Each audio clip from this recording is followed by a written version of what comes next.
आज हम पढ़ेंगे श्री शिव महापुराण के रुद्र संहिता के पार्वती खंड का 16वां भाग।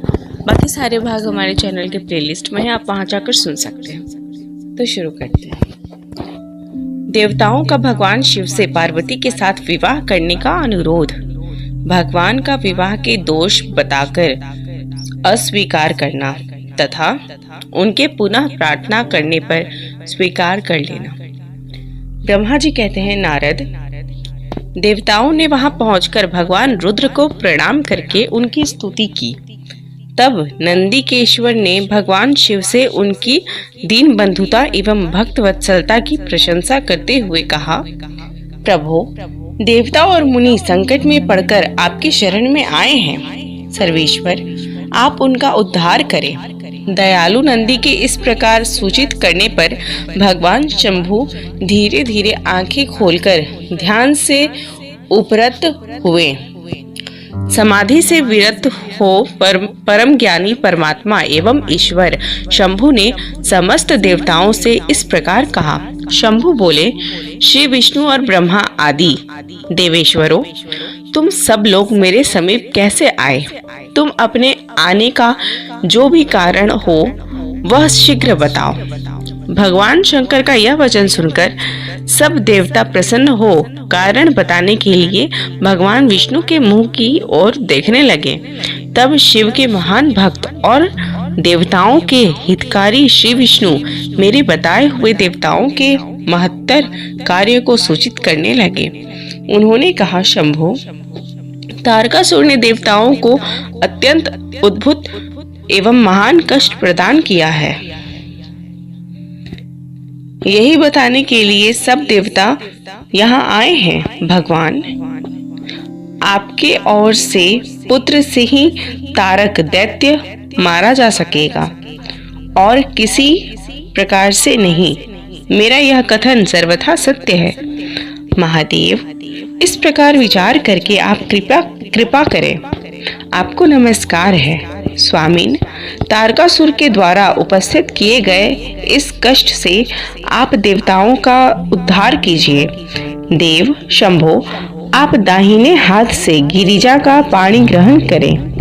गिरिराज हिमवान के द्वारा दी हुई महानुभावा पार्वती को पानी ग्रहण के द्वारा ही अनुग्रहित कीजिए। श्री विष्णु का यह वचन सुनकर योग परायण भगवान शिव ने उन सबको उत्तम गति का दर्शन कराते हुए इस प्रकार कहा, देवताओं, जो ही मैंने सर्वांग सुंदरी गिरिजा देवी को स्वीकार किया, त्यों ही समस्त सुरेश्वर तथा ऋषि मुनि सकाम हो जाएंगे। फिर तो वे परमार्थ पथ पर चलने में असमर्थ हो जाएंगे। दुर्गा अपने पानी ग्रहण मात्र से ही कामदेव को जीवित कर देंगी। विष्णु, मैंने कामदेव को जलाकर देवताओं का बहुत बड़ा कार्य सिद्ध किया है। आज से सब लोग मेरे साथ सुनिश्चित रूप से निष्काम होकर रहें। देवताओं, जैसे मैं हूँ उसी तरह तुम सब लोग पृथक पृथक रहकर कोई विशेष प्रयत्न किए बिना ही अत्यंत दुष्कर एवं उत्तम तपस्या कर सकोगे। अब उस मदन के न होने से तुम सब देवता समाधि के द्वारा परमानंद का अनुभव करते हुए निर्विकार हो जाओ, क्योंकि काम नरक की ही प्राप्ति कराने वाला है। काम से क्रोध होता है, क्रोध से मोह होता है और मोह से तपस्या नष्ट होती है। अतः तुम सभी श्रेष्ठ देवताओं को काम और क्रोध का परित्याग कर देना चाहिए। मेरे इस कथन को कभी अन्यथा नहीं मानना चाहिए। ब्रह्मा जी कहते हैं, नारद, वृषभ के चिन्ह से युक्त ध्वजा धारण करने वाले भगवान महादेव ने इस प्रकार बातें सुनाकर ब्रह्मा विष्णु देवताओं तथा मुनियों को निष्काम धर्म का उपदेश दिया। तदनंतर भगवान शंभु पुनः ध्यान लगाकर चुप हो गए और पहले की भांति पार्षदों से घिरे हुए सुस्थिर भाव से बैठ गए।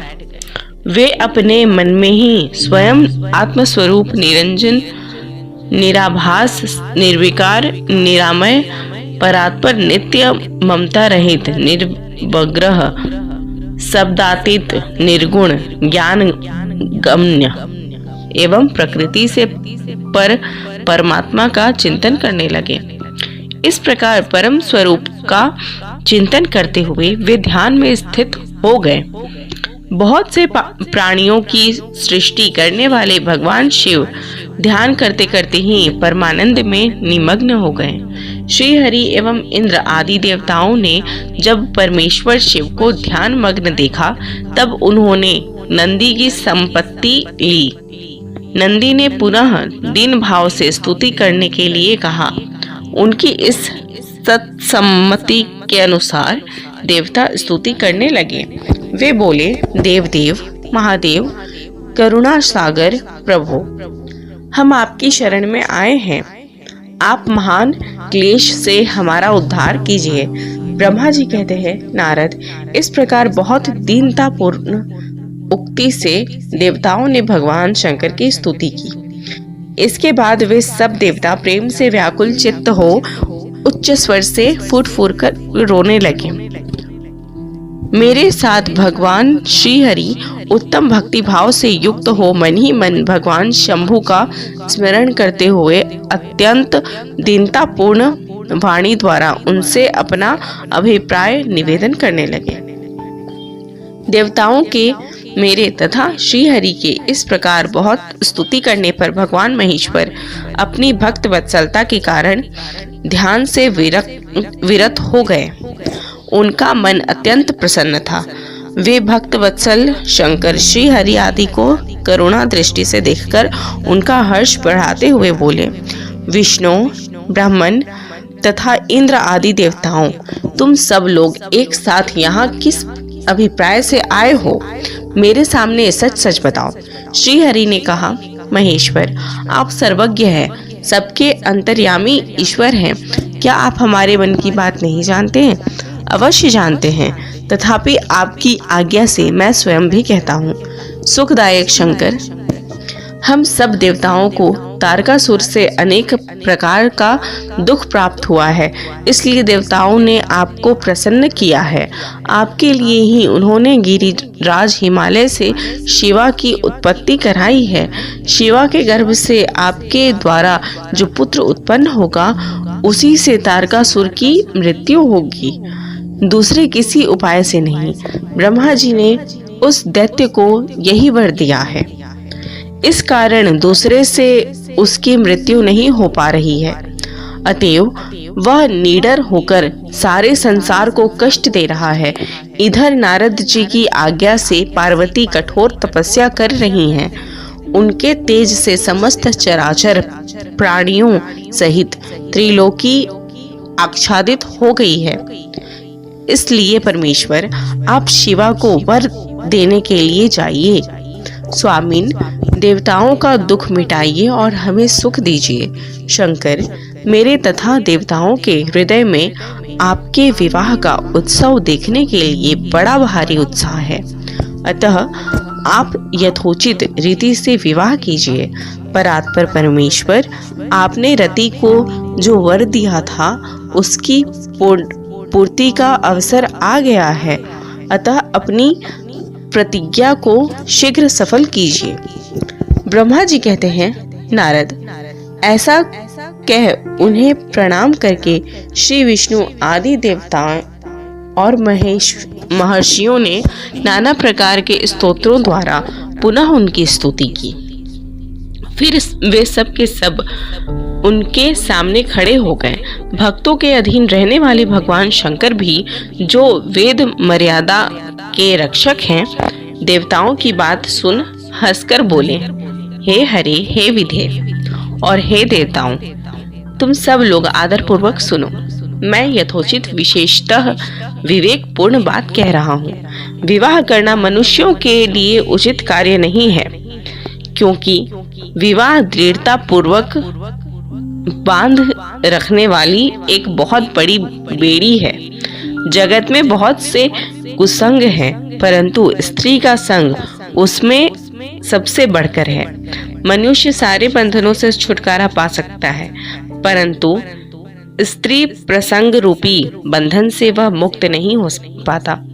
लोहे और काठ की बनी हुई बेड़ियों में दृढ़ता पूर्वक बंधा हुआ पुरुष भी एक दिन उस कैद से छुटकारा पा जाता है, परंतु स्त्री पुत्र आदि के बंधन में बंधा हुआ मनुष्य कभी छूट नहीं पाता।